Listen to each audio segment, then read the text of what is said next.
Morning students, मैं पुष्पा झा, विज्ञान शिक्षिका, आज आपके समक्ष जैव प्रक्रम का जो प्रथम भाग है पोषण, उसके संबंध में बात करने जा रही हूँ।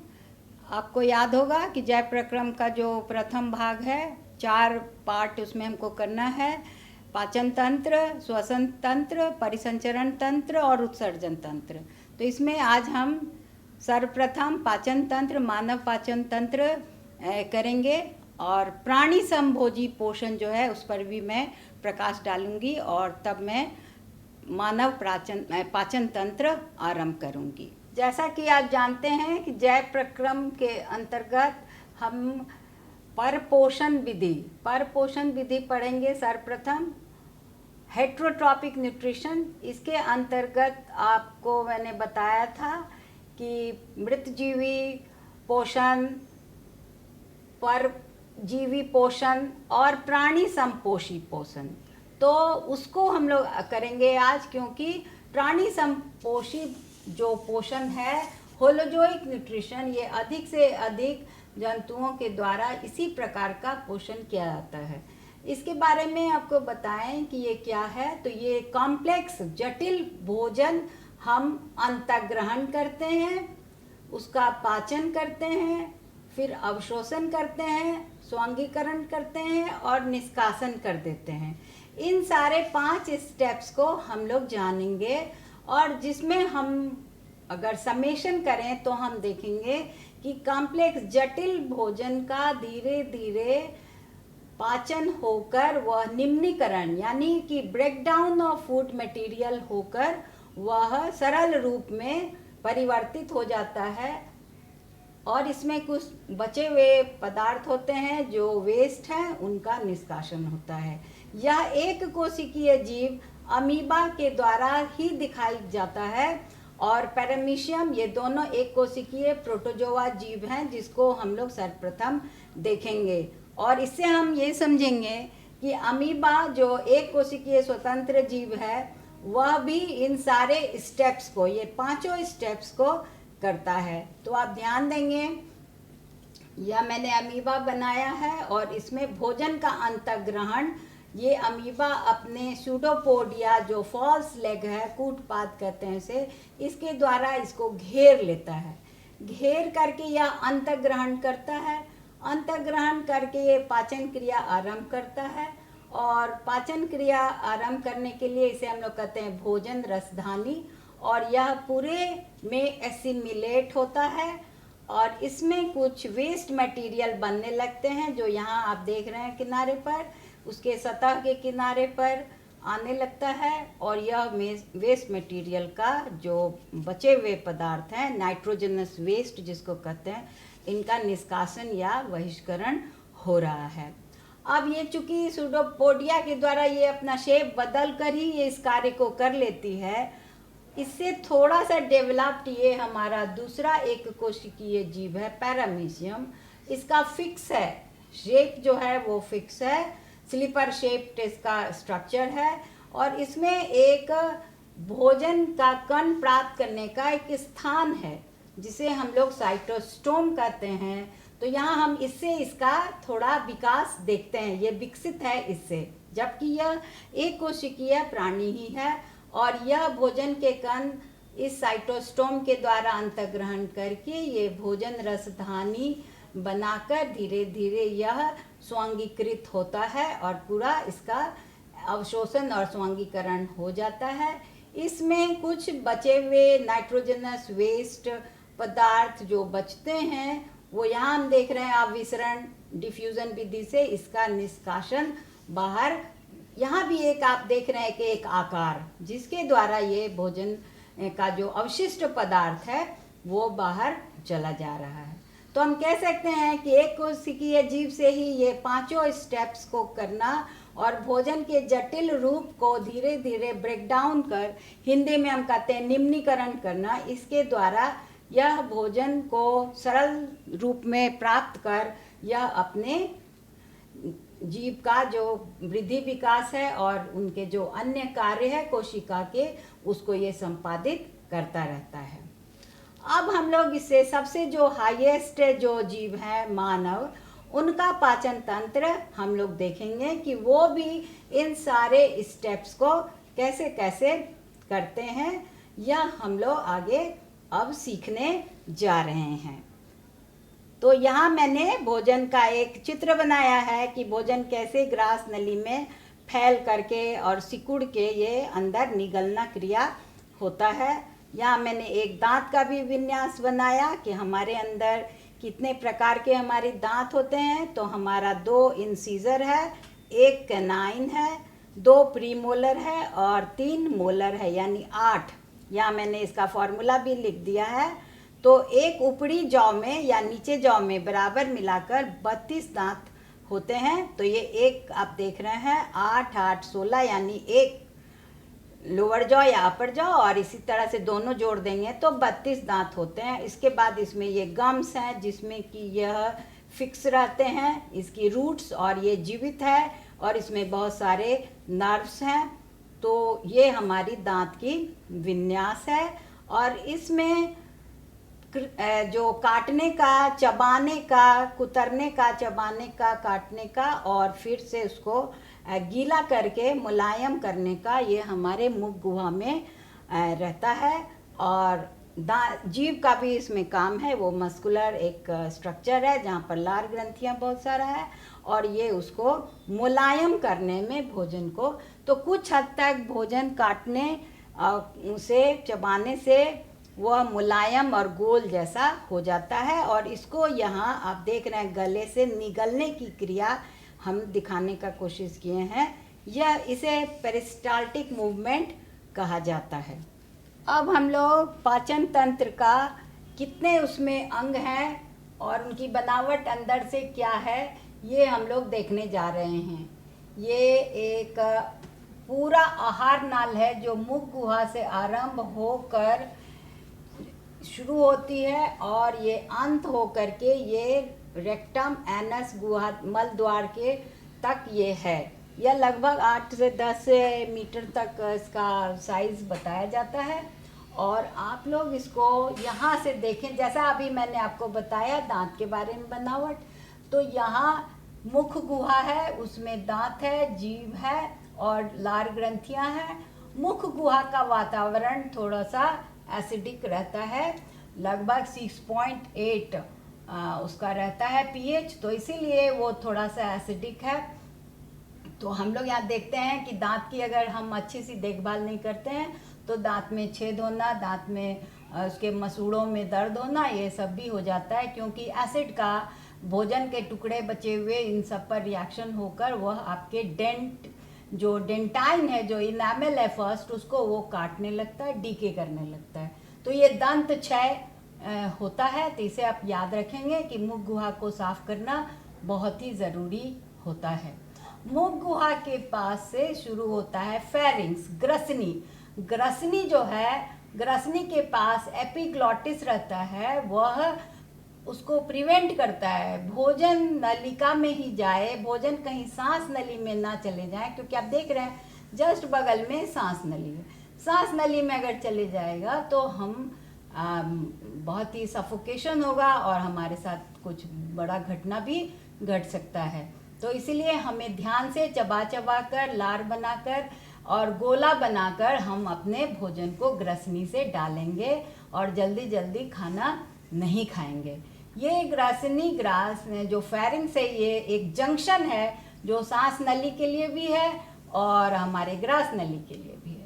ग्रास नली का भी मैंने अभी आपको चित्र दिखाया कि जब भोजन का गोला, उसे बोलस कहते हैं, क्या कहते हैं उसे, बोलस, वो गोला थोड़ा सा पाचन हो गया है, उसमें कुछ एंजाइम्स हैं, टाइलिन, एमाइलेज इत्यादि, वो स्टार्च को माल्टोस में कन्वर्ट कर रहे हैं और हमारा भोजन थोड़ा मीठा, गीला और गोल हो जाता है, जो ये इसोफेगस ग्रास नली में आराम से मूवमेंट करता है, फूलता है, सटकता है, फूलता है, सटकता है और हम गोला सब भोजन का निगलते जाते हैं। इस मूवमेंट को हम पेरिस्टाल्टिक मूवमेंट कहते हैं। उसके बाद ये नली आप देख रहे हैं, ये लंबी नली यहाँ पर आकर ये स्टोमक बन गई, आप देख रहे हैं ध्यान से, ये आमाशय है। यहाँ भोजन 3-4 घंटे तक लगभग रहता है और इसका पाचन होता है। यहाँ सबसे प्रमुख जो है, आप ध्यान देंगे कि यहाँ ये मीडियम एसिडिक है, अम्लीय है, क्योंकि इसमें HCl की मात्रा है और HCl का pH लगभग 1.8 होता है, तो काफ़ी कड़ा है। और इसका काम है कि प्रोटीन्स के पचाने वाले जो एंजाइम्स है उनको ये एक्साइट करे और प्रोटीन का पाचन मेजर हो जाए और बहुत सारा प्रोटीन्स, पेप्टोन्स, पेप्टाइड और एमिनो एसिड्स में कन्वर्ट हो। तो HCl का और भी ये काम है कि जो भी भोजन में कुछ बैक्टीरिया वगैरह इन्फेक्शन चीज़ें भी आ जाती हैं तो उनको वो नष्ट करता है। तो इसीलिए हमारा जो ये स्टोमक है, यहाँ भी आप ये चित्र देख रहे हैं, इसमें इसे हम कहते हैं, यहाँ बीच वाले को फंडस, यहाँ आगमन है जठर रस का और यहाँ से निर्गम है। तो जठर रस ये मस्कुलर मुट्ठी समान थैली जैसी रचना है और इसमें बहुत ज़्यादा मस्कुलर है और इसमें जठर रस यानी गैस्ट्रिक जूसेस रिलीज होती रहती है और ये रिएक्शंस भोजन को जो ब्रेक डाउन करना है, अपघटन करना, धीरे धीरे डिग्रेड करना, वो क्रिया इसमें लगभग 4 घंटे तक होती है। उसके बाद ये मुड़कर यहाँ मुड़ जाता है, जो कि यहाँ भी आप देख रहे हैं कि बहुत ही थोड़ा सा पतला हो गया है। ये पतला वाला जो पोर्शन है इसे हम कहते हैं पाइलोरिक स्फिंक्टर। क्या कहते हैं? पाइलोरिक स्फिंक्टर, जिससे वो गीला गीला जो भोजन है जो अब बहुत मुलायम हो गया है उसे हम काइम कहते हैं। क्या कहते हैं? काइम। और ये काइम अब डिओडेनम में, ग्रहणी में जाएगा। ये पाइलोरिक स्फिंक्टर जो है, स्फिंक्टर, ये धीरे धीरे संकुचन करके भोजन को, गीला गीला भोजन को ग्रहणी में प्रवेश करने देता है। ये पाइलोरिक स्फिंक्टर जब संकुचन करके, ये भी एक तरह से आप कह सकते हैं कि मस्कुलर मूवमेंट है, ये भी कुछ पेरिस्टाल्टिक मूवमेंट जैसा ही है। यहाँ डिओडेनम में आने के बाद तो आपका जो भोजन है, पक्वाशय जिसे कहते हैं, यह मेजर 2 ग्लैंड हैं। क्या है? 2 ग्लैंड हैं। यहाँ हम ये चित्र देख रहे हैं, जो लीवर एक ग्लैंड है बड़ा सा जिसमें गॉल ब्लैडर रहता है और दूसरा ये पैनक्रियास है। ये दोनों एक कॉमन डक्ट नली के द्वारा इस ग्रहणी में या पक्वाशय में अंदर आते हैं। आप जैसा जानते हैं, सुने भी होंगे कि पित्त जो है वह, उसका नेचर अल्कलाइन है और वो थोड़ा कसैला स्वाद है और इससे वो यहाँ का मीडियम, यहाँ का वातावरण अल्कलाइन कर देता है, क्षारीय कर देता है। आप ध्यान देंगे कि भोजन के पाचन में ये आहार नाल के डिफरेंट स्थानों पर आप pH का मान बदलते देखेंगे कि कैसे वो एसिडिक से अल्कलाइन होता है और पूरे भोजन पाचन को संपादित करने में इसकी भूमिका रहती है। pH बैलेंस रहना, एसिडिक और अल्कलाइन बारी बारी से होना, यह बहुत ही आवश्यक है। तो आप समझिए कि ज़्यादा से ज़्यादा पक्वाशय में ही भोजन का पाचन होता है, जहाँ की गॉल ब्लैडर है और पैनक्रियास है। पैनक्रियास से, गॉल ब्लैडर से तो पित्त निकलेगा और पित्त जो है वह वसा पर बहुत बड़ी मात्रा में काम करता है। वसीयकरण, इमल्सिफिकेशन उसे कहते हैं, और यह भोजन को छोटे छोटे वसाई अम्ल में, वसा को वसीय अम्ल में ये कन्वर्ट करते रहते हैं। ये पैनक्रियास आप देख रहे हैं, पत्ता जैसा रचना है। इसका काम जो है ये डबल काम है। आप जब आगे पढ़ेंगे एंडोक्राइन सिस्टम, तब उसमें देखेंगे कि यह इंसुलिन हार्मोन भी निकालता है ग्लूकोज की मात्रा को ब्लड में रेगुलेट करने के लिए। लेकिन अभी इसका काम यहाँ हम दिखाएंगे कि यह जो पैनक्रियाटिक जूसेस निकालता है और ये डिओडेनम में देता है, जो कि ये पाचन क्रिया करने के लिए है मेजर सबसे ज़्यादा। तो इसमें आपका ट्रिप्सिन है, ट्रिप्सिनोजेन है, जिससे ट्रिप्सिन बनता है और जिससे प्रोटीन्स का डिग्रेडेशन होता है और एमिनो एसिड्स में फाइनली पेप्टोन, पेप्टाइड और एमिनो एसिड्स में वो कन्वर्ट होता रहता है। साथ में एमिलॉप्सिन है और लाइपेज है, ये सब साथ में रहते हैं, जो कि कार्बोहाइड्रेट पर और वसा पर प्रतिक्रिया करते हैं, ब्रेक डाउन करते हैं, और विभिन्न सारे एंजाइम्स हैं जिसके द्वारा ये सारी क्रिया आपके पक्वाशय में, ये जो हमारा ग्रहणी है, डिओडेनम जिसे अंग्रेजी कहते हैं, ये यहाँ पर काम करता है। यहाँ पर थोड़ा रिस्क भी है कि कुछ बाइलिरुबिन ये सब बनते हैं और भी कई पित्त वर्णक सब बनते हैं, तो ये सब हमारा अगर ठीक से ज़्यादा मात्रा में अगर होगा तो हमारा शरीर में ये कुछ विकार उत्पन्न करेगा। तो यहाँ पर ये भी थोड़ी सी बात है, ये बड़ा डेलिकेट है। अब यहाँ ये बात समझना है कि ये जो इसके बाद जो स्मॉल इंटेस्टाइन है, असल में वो कुछ हार्मोन्स गैस्ट्रिन और सिक्रेटिन रिलीज करते हैं, जो कि इस ग्रहणी में पैनक्रियास के द्वारा होने वाले जो सारे एंजाइमेटिक रिएक्शंस है उसको स्टिमुलेंट प्रदान करता है। उसका स्टिमुलेशन स्मॉल इंटेस्टाइन से ही असल में होता है, जो कि बाद में आता है। तो एक तरह से आप कह सकते हैं कि स्मॉल इंटेस्टाइन का ही पहला पार्ट डिओडेनम है। डिओडेनम के बाद आप आएंगे तो बहुत ही ज़्यादा बड़े मात्रा में जो है यहाँ आपको दिखाया गया है। आप ध्यान से देखेंगे तो ये ढेर सारा आप इस तरह से देख रहे हैं, यह कॉइल रूप में यह हमारा स्मॉल इंटेस्टाइन है, छोटी आंत है, और इसके बाहर से जो ये है यह बड़ी आंत है। छोटी आंत में बाकी बचा हुआ सारा भोजन का पाचन हो जाता है। यहीं पर लगा हुआ आप देख रहे हैं अपेंडिक्स है।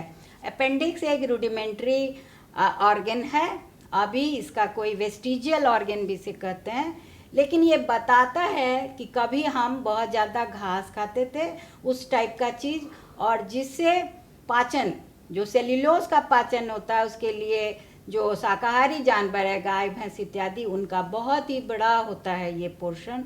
तो चूँकि उन्हें बार बार जुगाली करके उस सेल्यूलोज को पचाना पड़ता है, तो वहाँ पर ये डिफरेंस हम देख रहे हैं। ये हमारे पास ये निशानी है कि कभी हम बहुत ज़्यादा शाकाहारी थे, बाद में हम लोग मांसाहारी भी हो गए, तो हमारा ये इंटेस्टाइन जो है थोड़ा स्मॉल हो गया कंपैरेटिवली जो गाय भैंस इत्यादि जो बड़े शाकाहारी जानवर हैं उसके अपेक्षा।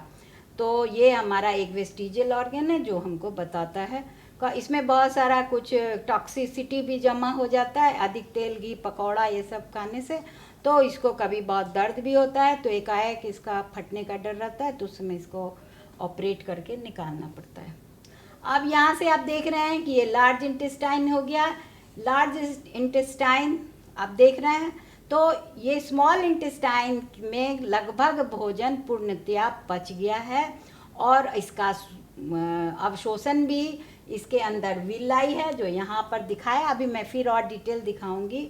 और इसके द्वारा अवशोषण होने के बाद ये स्वांगीकरण, यानी रक्त की जो नलिकाएं हैं, तो रक्त के जो कैपिलरीज हैं, केशिकाएं में पहले ये ट्रांसफ़र होता है, और फिर धीरे धीरे बड़ी नलिकाओं में ये आगे पूरे शरीर में चला जाता है, भोजन का हमारा सरल रूप।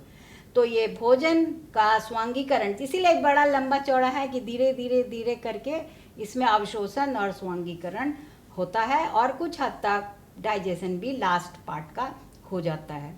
अब इसके बाद बाकी बचा सारा रफेज जो हमने खाया था वो नाइट्रोजनस वेस्ट में कन्वर्ट हुआ है। पहले तो वो बहुत ही पानी जैसा था, लेकिन धीरे धीरे इसको वाटर और खनिज लवण जो भी अभी बचे हुए हैं वो सब रीएब्जॉर्ब हो जाते हैं, और वह सॉलिड रूप धारण करता है, उसे हम मल कहते हैं। और मल का त्याग, डेफिकेशन, हमारा मल द्वार के द्वारा हो जाता है। तो ये सारा स्ट्रक्चर आप एनाटॉमी है या आहार नाल का आपने पूरा देखा। अब हम डिटेल में देखेंगे कि यह कैसे कैसे इसमें कितने सारे एंजाइम्स हैं जो किस प्रकार से काम करते हैं, इसको हम आगे अभी देखने जा रहे हैं। आहार नाल के अंदर आप लोगों ने अभी उसका चित्र देखा। अब इसके अंदर एक्चुअली में जो जो रिएक्शंस होते हैं, जो सारी घटनाओं को मैंने एक साथ एक आपको आपकी सुविधा के लिए बनाया है। आप लोग ध्यान से इसको देखेंगे। सबसे पहले मुख गुहा में क्या कार्य हुआ, तो वहाँ हम लोगों ने भोजन को काटा, चबाया, और लार ग्रंथियों से उसको गीला किया और गोल किया, और ये वहाँ मैक्सिमम स्टार्च जो है वो लार में एमाइलेज और टाइलिन है, वो सब एंजाइम से वो इसका कुछ हद तक पाचन हो जाता है। आप लोग अगर खाना खाते हैं, गोल गोल चबाते हैं, तो बाद में आपका भोजन मीठा लगने लगता है, वो इसलिए कि ये माल्टोज में कन्वर्ट हो जाता है।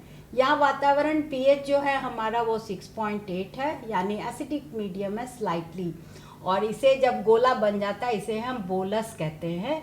बोलस जो है वो ग्रास नली से वही पेरिस्टाल्टिक मूवमेंट के द्वारा वो हमारे आमाशय में आ जाता है। अब ये दूसरा आप पोर्शन देख रहे हैं आमाशय का, मैंने एक छोटा सा आपके लिए चित्र बनाया। इसमें जठर रस गैस्ट्रिक जूसेस रिलीज होते हैं, इसके बहुत हाईली मस्कुलर वॉल्स हैं अंदर में, जो कि ये गैस्ट्रिक जूसेस को रिलीज करते रहते हैं। इसके अंदर क्या क्या होता है, तो ये HCl मैंने अभी बताया था, अब मैं इसको लिख के आपको दिखा रही हूँ कि ये pH 1.8 और मीडियम हो गया एसिडिक, और ये बैक्टीरिया वगैरह जो भी भोजन में आया उसे ये नष्ट किया। और बाकी क्या है, प्रोटीन है, जो पेप्सिन एंजाइम है वो प्रोटीन्स को पेप्टाइड्स में प्रोटियोसेस पेप्टोन्स पेप्टाइड्स में कन्वर्ट करते हुए एमिनो एसिड उसका सरल रूप में कन्वर्ट करता है। हमारे शरीर को 20 एसेंशियल एमिनो एसिड्स की आवश्यकता होती है, इसीलिए हमें हर प्रकार की दाल और दूध के प्रोडक्ट्स, मीट, ये सब खाना हमारे लिए ज़रूरी होता है, खास करके बच्चों के लिए। बड़ों के लिए उतना नहीं है, लेकिन बच्चों के लिए बहुत आवश्यक है, क्योंकि इससे आपका बॉडी वृद्धि विकास मस्कुलर बॉडी बनता है, और ढेर सारे हार्मोन्स एंजाइम्स बनाने में भी इसकी बड़ी भूमिका है। तो ये आप लोग याद रखेंगे। उसके बाद थर्ड है लैक्टोज। छोटा बच्चा खाली दूध पीता है तो उस समय उसे रेनिन मोस्टली हमारा एंजाइम है जो लैक्टोज पर प्रतिक्रिया करता है, डिग्रेड करता है, उसे सरल रूप लैक्टिक एसिड देता है। फैट तो ज़रा 1 चम्मच भी खाओ फिर भी उसे पचाना बड़ा मुश्किल है, वो तो पचता नहीं है, छोटे छोटे कणों में बदल जाता है। तो लाइपेज की भूमिका है यहाँ एंजाइम। आपको मैं इसके लिए एक बता दूं कि एक गिलास में, शीशे के गिलास में आप थोड़ा पानी ले लें, उसमें 1 चम्मच जो सरसों का तेल है वो डाल दें, तो देखेंगे आपकी तेल पहले उस पर ऊपर में बैठा हुआ है, फिर आप ग्लास को जोर जोर से हिला दें तो आप देखेंगे कि पीली पीली बूंदें, अनेक पीली पीली बूंदें जो है वो पानी में तैरने लगी। लगभग यही क्रिया है जो कि फैट को छोटे छोटे कणों में बदलने का ये काम करता है। इसे हम यहाँ देख रहे हैं फैटी एसिड्स और ग्लिसरॉल में ये कन्वर्ट करता है। तो एक्चुअली ये कोई रिएक्शन नहीं है कि चेंज हो रहा है, बल्कि उसका छोटा रूप हो रहा है। अब हम थर्ड में आ रहे हैं, पक्वाशय ग्रहणी, जो जैसा मैंने बताया था कि ये आप देखिए ये पाइलोरिक स्फिंक्टर यहाँ है स्टोमक का, और यहाँ से ये जॉइंट करिए तो इसमें भोजन जो कायम बन गया था वो धीरे धीरे सारा इसमें से पाचित होने के बाद जो कायम है वो ग्रहणी में चला आ रहा है। ग्रहणी में आप देख रहे हैं कि यह गॉल ब्लैडर है जो आपका लीवर से घिरा हुआ है। यहाँ मैंने सिर्फ गॉल ब्लैडर बनाया आपको ज़्यादा से ज़्यादा समझने के लिए। ये अग्न्याशय है, पैनक्रियास है, दोनों का एक कॉमन डक्ट इसके अंदर प्रवेश कर रहा है, और ये प्रवेश करके इसके अंदर आपका पित्ताशय जो है वो गॉल ब्लैडर जिसे अंग्रेजी कहते हैं, जिसमें बाइल जूसेस जो लीवर में प्रोड्यूस हुआ था वो यहाँ स्टोर हुआ, यह मीडियम को अल्कलाइन कर देता है। तो आपने यहाँ देखा था एसिडिक मीडियम, आप यहाँ देख रहे हैं आप अल्कलाइन मीडियम। ये फैट का वही इमल्सिफिकेशन इस प्रोसेस को कहते हैं। लाइपेज बड़ी मात्रा में फैट इमल्सिफिकेशन, एक तरह से जो साबुन हमारा ग्रीस पर काम करता है तो वो छोटा छोटा उसको सफाई कर देता है और ग्रीस अलग हो जाता है। उसी तरह से यह, इसे आप साबुनीकरण भी कह सकते हैं, ऐसे हम लोग इसको फैट का वसा का वसीयकरण या इमल्सिफिकेशन कहते हैं। ये फैटी एसिड और ग्लिसरॉल में कन्वर्ट हुआ। अब सेकेंड इसका जो इम्पोर्टेंट है वो पैनक्रियास है। पैनक्रियास के बारे में मैंने बताया, ये लीफ लाइक स्ट्रक्चर है, इसे islets of Langerhans of pancreas भी कहते हैं, जिसमें इंसुलिन निकालने की भी शक्ति है जो हम आगे पढ़ेंगे एंडोक्राइन सिस्टम में। और ये 2 in 1 है एक तरह से, ये हमारे भोजन के लिए भी रस स्त्रावित करता है और इंसुलिन भी स्त्रावित करता है हार्मोन, जो ग्लूकोज की मात्रा ब्लड में रेगुलेट रखने का काम करता है। वो आगे आप देखेंगे, आगे जब चैप्टर पढ़ेंगे। अब यहाँ ये क्या क्या करता है तो यहाँ देखेंगे, ये ट्रिप्सिनोजेन एंड काइमोट्रिप्सिनोजेन ये इसमें रहता है, जो एक्टिवेट होता है। अभी मैंने बताया था कि स्मॉल इंटेस्टाइन में जो हार्मोन्स हैं वो इसको एक्टिवेट करते हैं और तब ये प्रोटीन पर कार्य करता है और फिर वही पेप्टोन, पेप्टाइड और एमिनो एसिड्स में कन्वर्ट हो जाता है। फैट इमल्सिफिकेशन मैंने आपको अभी बताया, तो ये फैटी एसिड ग्लिसरॉल और कार्बोहाइड्रेट पर क्रिया हो गई, एमिलोप्सिन वो ग्लूकोज में कन्वर्ट हुआ। अब इस भोजन का जो एकदम गीला हो गया उसे हम कहते हैं चिकाइल, CHYLE, चाइल भी बोल सकते हैं, काइल भी बोल सकते हैं। तो आपने शुरू से देखा बोलस, काइम और अब ये बन गया चाइल। ये छोटी आंत में आ गए। छोटी आंत बहुत ही लंबी है, 6 to 8 मीटर तो वही है और उसमें बहुत सारे ये अंकुर प्रवर्ध, उंगली नुमा प्रवर्ध है जिसे हम अंकुर या विलाई इंग्लिश में कहते हैं। और यह अवशोषण का कार्य, यानी भोजन अब सबसे ज़्यादा लगभग 90% पच गया है, फिर भी कुछ कुछ हैं बचे हुए। तो ये न्यूक्लिक एसिड्स है, वो न्यूक्लियस एंजाइम के द्वारा ये न्यूक्लियोटाइड में बदलता है।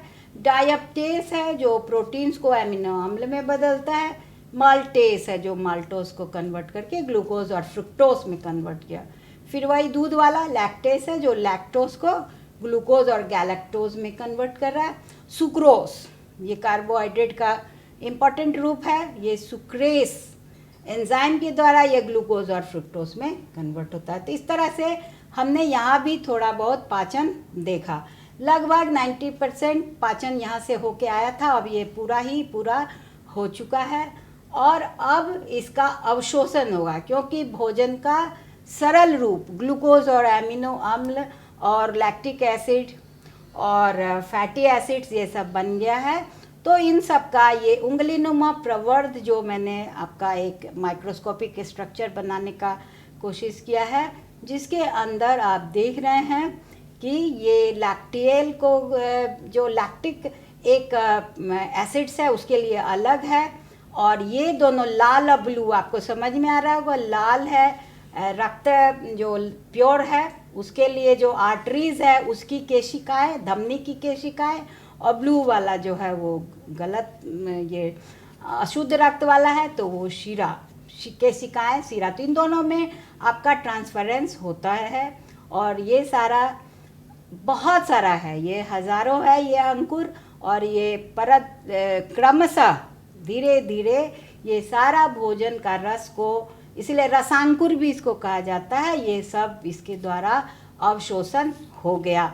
और ये सारे रक्त नलिकाओं का जाल बिछा हुआ है, लिम्फेटिक वेसल्स का भी जाल बिछा हुआ है और ये सारा अपना लिम्फेटिक वेसल्स में आपका ये लैक्टिक एसिड और फैटी एसिड्स वगैरह जाता है और बाकी जो है मेन हमारा ग्लूकोज और एमिनो एसिड्स वो हमारे इस जो कैपिलरीज है लाल और ब्लू, जो हमारा धमनी और शिरा का जो केशिकाएं हैं, जंक्शंस है कैपिलरीज, उसके द्वारा ये अवशोषित हो रहा है और रक्त में मिलकर ये पूरा स्वांगीकरण हो जाता है और ग्लूकोज और एमिनो एसिड्स जो है वह रक्त कैरी करके, रक्त कनेक्टिव टिश्यू आपको मालूम है, सेल्स के ईच एंड एवरी सेल में आप क्लास 9 में पढ़ेंगे ये कनेक्टिव टिश्यू, और ये सारे सेल्स में यह खून जो है पहुंचा देता है भोजन को और वहाँ भोजन का एनर्जी निकालना मुख्य कार्य है, जो अगले रेस्पिरेशन में हम लोग देखेंगे कि ये भोजन जो पाचन में प्राप्त हुआ द्रव रक्त के द्वारा जो अब सारे कोशिकाओं में गया, अब इससे एनर्जी कैसे हम लोग प्राप्त करेंगे, ये हमारा अगला लेसन होगा। अब इसमें कुछ कुछ विकार होता है कि पाचन तंत्र के अंदर कुछ विकार, अगर आपने ठीक से अपना भोजन नहीं खाया या गलत भोजन खाया या कुछ इन्फेक्शंस हुआ, बुखार उखार लगा तो नहीं खाना चाहिए। तो इस तरह से कुछ कुछ प्रॉब्लम्स आते हैं जिसमें सीरियस भी होता है और हल्का फुल्का भी होता है। पीलिया एक सीरियस बीमारी है जो लीवर में ये गॉल ब्लैडर के साथ साथ जो हमारा डाइजेशन चल रहा है, तो ये कुछ कुछ जो लीवर का काम है कि कुछ वेस्ट प्रोडक्ट्स भी बनाना रक्त का, बाइलिरुबिन, बाइविरिडीन या कुछ पिगमेंट्स, तो ये सब भी आ जाता है और इससे हमको पीलिया रोग जो हमारा जॉन्डिस होने का खतरा रहता है। दूसरा है वमन, उल्टी करना। ये अगर इन्फेक्शन होगा, कुछ भी हमने गलत खाया और इन्फेक्शस हो गए तो हम उल्टी करते हैं। उल्टी करने में हमको कोई कंट्रोल नहीं रहता है, तो उस समय मेडुला ऑब्लांगेटा के ऊपर इसका रिएक्शंस होता रहता है और यह एक हमारे कंट्रोल से बाहर की ये क्रिया है और ये हम वमन कर देते हैं। तो ये वमन करना, उल्टी करना, वॉमिट करना। फिर एक सबसे एक साधारण है डायरिया, डिसेंट्री हो जाना। कुछ भी खाया तो फिर पतला मोशंस हो रहा है, तो इसलिए ये भी होता है। फिर कब्ज़ है कि कभी बहुत प्रोटीन्स खाया, बहुत सारा मीट ये सब वगैरह खाया, तो मसाला खाया, तो कब्ज़ होने की शिकायत रहती है। पानी आपने ज़्यादा नहीं पिया, तो रफेज खाना जिसमें ज़्यादा रफ मटेरियल है, जैसे कि ग्रेन्स में, छिलकेदार में, सलाद वगैरह अगर आपने नहीं खाया, ज़्यादा तेल घी खाया, मसाला खाया, तो कब्ज़ होगा, कॉन्स्टिपेशन होगा। आपका मल जो है वो रेक्टम के पास बहुत ही सॉलिड हो जाएगा, कठोर हो जाएगा, सूख जाएगा और फिर आपको तकलीफ़ होगी। तो मल का रोज़ रोज़ स्वतः आपका मॉर्निंग जो हमारा ये है उसमें नियम, उसमें ये होना बहुत ही आवश्यक है, नहीं तो आपकी तबीयत काफ़ी ख़राब हो जाएगी। कहते हैं कॉन्स्टिपेशन लीड्स टू डायरिया, तो जब कॉन्स्टिपेशन रहेगा तो फिर बाद में डायरिया भी होगा। ऐसे तो सीरियस डायरिया सब भी होती है, एमीबिक डिसेंट्री, ये सब भी बीमारी सीरियस बीमारी सब है। और अपच होना, बूढ़े लोग अगर ज़्यादा खाएं तो उनको देह भारी लगता है, भारी भारी शरीर, तो ये अपच की शिकायत रहती है। तो ये सब है। अब है कि अवशोषण। अवशोषण जो है, कुछ दवाई हम लोग जीभ पर रखकर उसका हम लोग स्वांगीकरण कर लेते हैं, तो यह मुंह में भी कुछ होता है, फिर स्टोमक में भी हमने देखा कुछ अवशोषण हो जाता है। बाद में स्मॉल इंटेस्टाइन में, तो इस सब में तो आपने पूरा अवशोषण देखा, लेकिन लास्ट पार्ट जो हमारा है लार्ज इंटेस्टाइन, उसमें भी पानी का रीअब्जॉर्प्शन होता है, नहीं तो बहुत सारा पानी हमारे शरीर में मल के द्वारा निकल जाएगा। और कुछ खनिज लवण, तो इन सब का रीअब्जॉर्प्शन होता है। तो हम समझते हैं कि आप लोग डाइजेस्टिव सिस्टम को, मानव पाचन तंत्र को समझने का प्रयास किए हैं और आपको अच्छा लगा होगा, तो आपका बहुत बहुत धन्यवाद।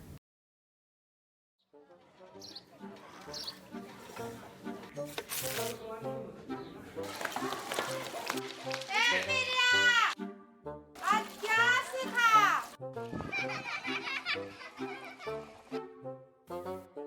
दादी, क्या? आज क्या सीखा?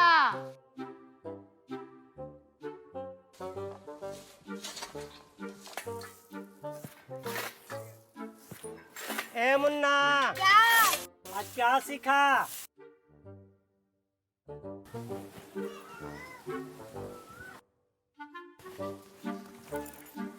ए पिंटू, हाँ, आज क्या सीखा?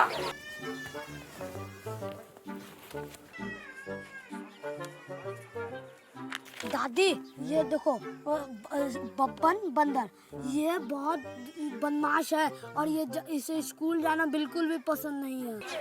आप लोग क्या सीखें?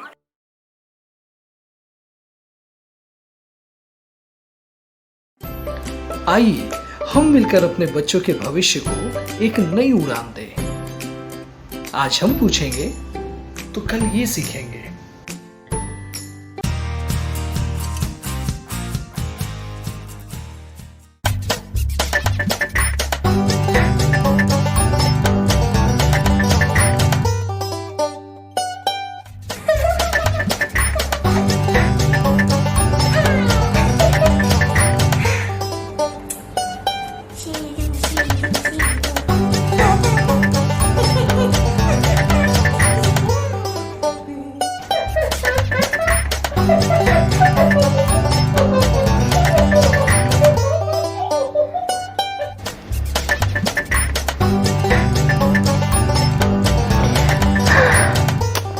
ओहो, मैं तो खेल खेल के भी थक गई।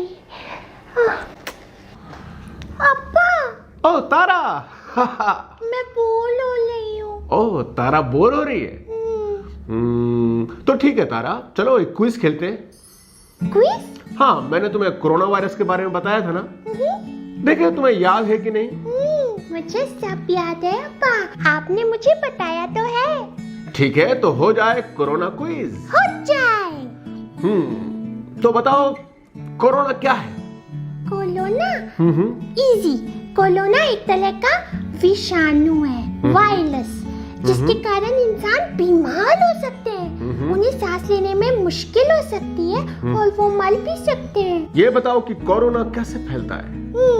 अगर किसी को कोरोना है तो उसके खांसते या छींकते वक्त उसके मुंह और नाक से जो बूंदें निकलती है ना, उससे ये रोग फैलता है। बिल्कुल सही तारा। और इस वायरस का नाम कोरोना क्यों है? आपने बताया था। हाँ, याद आ गया। कोरोना शब्द का मतलब है क्राउन यानी मुकुट, क्योंकि इस वायरस के कणों के इर्द गिर्द ऐसे उभरे हुए कांटे जैसे होते हैं, जिसकी वजह से ये मुकुट या क्राउन जैसा लगता है, इसलिए इसे कोरोना नाम दिया गया। और कितने दिनों में कोरोना इन्फेक्शन के लक्षण दिखाई देते हैं? तो उसे 14 दिनों में। करेक्ट, बिल्कुल सही। और इस बीमारी के लक्षण है क्या क्या तारा? अब्बा, ये वायरस किसी के अंदर जाए तो बुखार,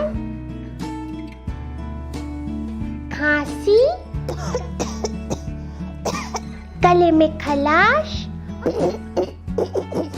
और सांस लेने में दिक्कत हो सकती है।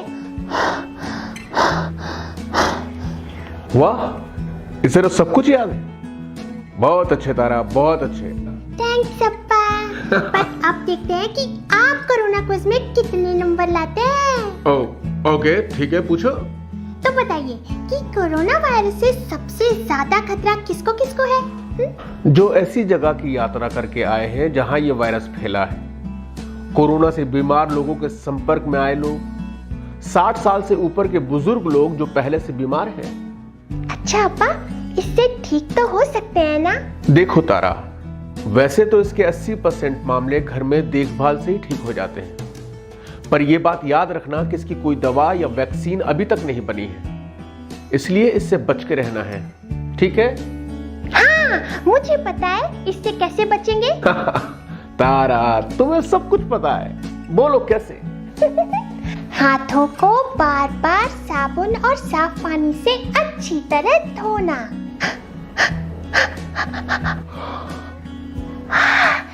तारा, अभी मुंह, नाक और आंखें छूने से हमें बचना चाहिए।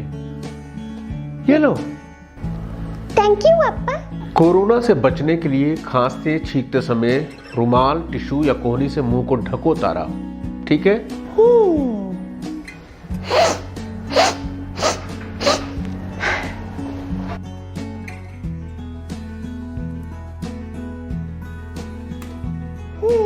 और हाँ अब्बा, खांसी, बुखार और सांस लेने में तकलीफ हो तो पहले स्वास्थ्य केंद्र की हेल्पलाइन पर संपर्क करना है और उनकी सलाह के अनुसार डॉक्टर को दिखाना है ना? हाँ, और ये सब खत्म होने तक घर पर ही रहना है, सबसे अलग। तो इसी बात पर मिलाइए आप। हाँ? तारा, ये क्या कह रही हो? कोरोना से बचने के लिए किसी से भी हाथ नहीं मिलाना, सभी को हाथ जोड़कर नमस्ते करो।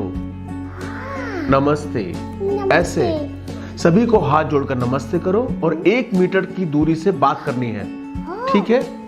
बताओ इसको क्या कहते हैं? हाँ अब्बा, इसे कहते हैं सोशल सोशल डिस्टेंसिंग, दूसरों से सुरक्षित दूरी। सही बात बताने के लिए थैंक यू अब्बा। हाँ तारा, गलत बातों और अफवाहों पर ध्यान मत दो, नहीं तो कोरोना से बच नहीं पाएंगे हम तारा। तो आपको भी अब कोरोना के बारे में सब सही बातें पता है ना? हाँ? हम आपको ये बता रहे हैं क्योंकि हम ख्याल रखते हैं।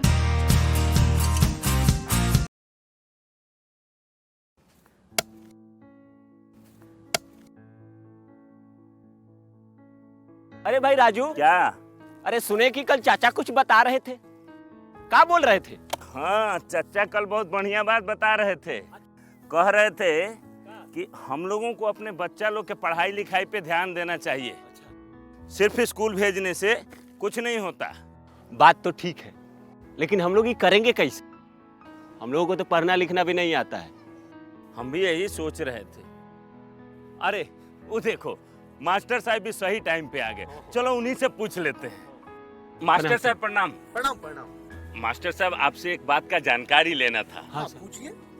अब हम लोग तो ठहरे कम पढ़े लिखे आदमी, हाँ। लेकिन हम लोग का बच्चा लोग स्कूल में जाके क्या करता है, क्या सीखता है, क्या पढ़ता है, ये हम लोग कैसे जानेंगे? होता आसान है। अच्छा, कैसे? चलिए आप लोग स्कूल में, हम बताते हैं। जी जी चलिए। जी सर चलिए। चलो चलो। हाँ हाँ चलिए। हाँ हाँ हम उठा लेते हैं। आइए, ये देखिए, ये है क्लास 3 का अधिगम प्रतिफल पोस्टर। इसका मतलब है यदि आपका बच्चा वर्ग 3 में पढ़ता है तो उसे इस पोस्टर में जो लिखी गई सारी चीजें उसे जानकारी होनी चाहिए। ये क्या है? पक्षी। और ये क्या है? पेड़। यानी कि तीसरी कक्षा समाप्त होते होते आपका बच्चा पशु, पक्षी, फूल, पत्ती आदि के बारे में सीख जाएगा। हर क्लास और हर विषय के लिए अधिगम प्रतिफल पोस्टर बनाए गए हैं।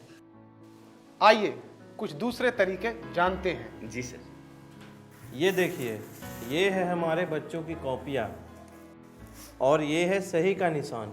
इसका मतलब है कि इस प्रश्न का उत्तर आपके बच्चे ने बिल्कुल सही दिया है। जितना ज़्यादा होंगे ये निशान, उतना बढ़िया सीखा है आपका बच्चा। और ये क्या है? गलत का निशान। हाँ, ये है गलत का निशान और इसका मतलब है आपके बच्चे ने इस प्रश्न में कुछ गलती की होगी। और ये निशान जितना ज़्यादा होगा, आपको अपने बच्चे पे उतना ही ध्यान देने की ज़रूरत है। लेकिन पूरे साल में हमारा बच्चा क्या क्या सीखा, ये कैसे जानेंगे? बिल्कुल जानेंगे। उसके लिए भी हमारे पास कुछ साधन है। उनमें से एक है प्रगति पत्रक। इसके माध्यम से आप घर बैठे जान सकेंगे कि आपका बच्चा पूरे साल में क्या कुछ सीखा। देखिए, ये है 3 स्टार। इसका मतलब होता है सीख चुका है, आपका बच्चा सीख चुका है। और 2 स्टार का मतलब है बच्चा सीख रहा है।